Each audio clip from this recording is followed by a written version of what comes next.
இலக்கிய நேயர்களுக்கு வணக்கம். நம்ம இலக்கிய சீரியலில் இன்றைக்கி என்ன சுவாரஸ்யமாக பார்க்க போகிறோன்னா, இந்த எஸ்எஸ்கேவோட சூழ்ச்சினால் கையங்காலமாக சிக்கப்பட்ட நம்ம கார்த்திக்கும் நம்ம அஞ்சலிக்கும் விடுதலை கிடைக்க போகுதுங்க. ஏன்னா இது வரைக்கும் திட்டம் போட்டு ரொம்ப நல்லாவே இந்த எஸ்எஸ்கேவும் இந்த தக்ஷசினியும் நம்ம கார்த்திகை கடத்தி வச்சது மட்டும் இல்லாமல் அஞ்சலி முன்னாடி ஒரு போலியான வேஷத்தில் வாழ்ந்துட்டு இருந்தாங்க. ஆனால் அது எல்லாமே சுக்குநராக உடஞ்சிருச்சுங்க.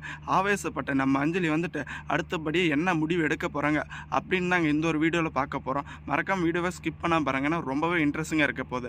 வரப்போகிற எபிசோடில் நம்ம அஞ்சலி கொஞ்சம் கூட எதிர்பார்க்கல.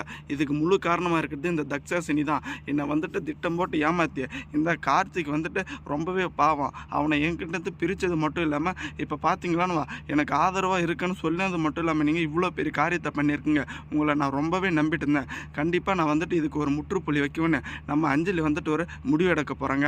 ஏன்னா நம்ம அஞ்சலி இருந்துக்கிட்டு கார்த்திக் இப்படி நடந்த ஒரு கொடுமையை கொஞ்சம் கூட ஏற்றுக்க முடியாமல் கண்டிப்பாக கோர்ட்டில் இந்த போலீஸ்கிட்ட எல்லா உண்மையுமே சொல்லி இந்த தக்ஷசினிக்கும் இந்த எஸ்எஸ்கேக்கும் தண்டனை வாங்கி கொடுக்கணுன்ற மறக்காமல் உங்கள் கருத்துக்களை கமெண்ட் பண்ணுங்கள். ஏன்னா இந்த ஒரு உலகத்திலே இந்த இலக்கியா தான் ரொம்பவே மோசமானவன்னு நினச்சிட்டு தான் நம்ம அஞ்சலி. ஆனால் அவங்களோட மோசமாக இருக்கிறது இந்த எஸ்எஸ்கே தான் அப்படின்ற உண்மை இப்போ தாங்க நம்ம அஞ்சலிக்கே புரிய வருது. கண்டிப்பாக இந்த நாகு இந்த எஸ்எஸ்கே ஆள் தான் அப்படின்ற உண்மையை நம்ம அஞ்சலிக்கு இப்போ தான் தெரிய வந்துச்சு. ஆனால் உப்பு தின்னவன் தண்ணி குடிச்சு தான் அவனுங்க. இந்த எஸ்எஸ்கே இருந்துக்கிட்டு பல நாள் திருடனா ஒரு நாள் வெளியே வருவான் அப்படின்னு கொஞ்சம் கூட எதிர்பார்க்கல.